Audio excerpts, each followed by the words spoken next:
trapped at the edge of a cliff. A man and woman faced a dead end. There was nowhere left to go. In a split-second decision, the man threw off his backpack and jumped straight into the abyss. The woman screamed his name in shock. But then, she heard his voice from below. Somehow, he'd survived the fall by landing on a tree that broke his fall. Seeing this, the woman didn't hesitate. She jumped too. Both of them landed safely. But they couldn't stop.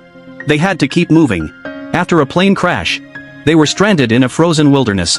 And if they didn't reach the base of the mountain soon, hunger would kill them before anything else. Just then, the man looked up and froze. A massive avalanche was roaring down toward the woman. He shouted at the top of his lungs, but she was paralyzed with fear. After the snow settled, he dug frantically at the spot he'd last seen her. By some miracle, she was still alive.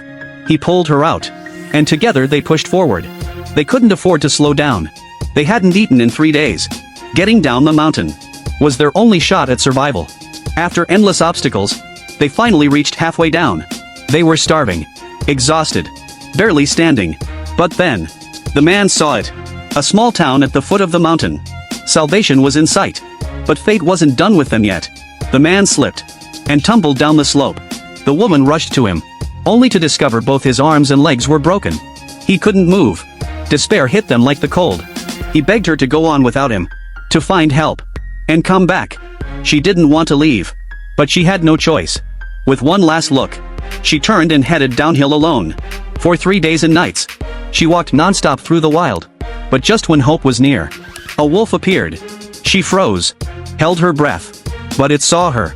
She ran, but in the wilderness, no human can outrun a wolf. As it closed in, she wrapped her arm in her coat, ready for a fight to the death.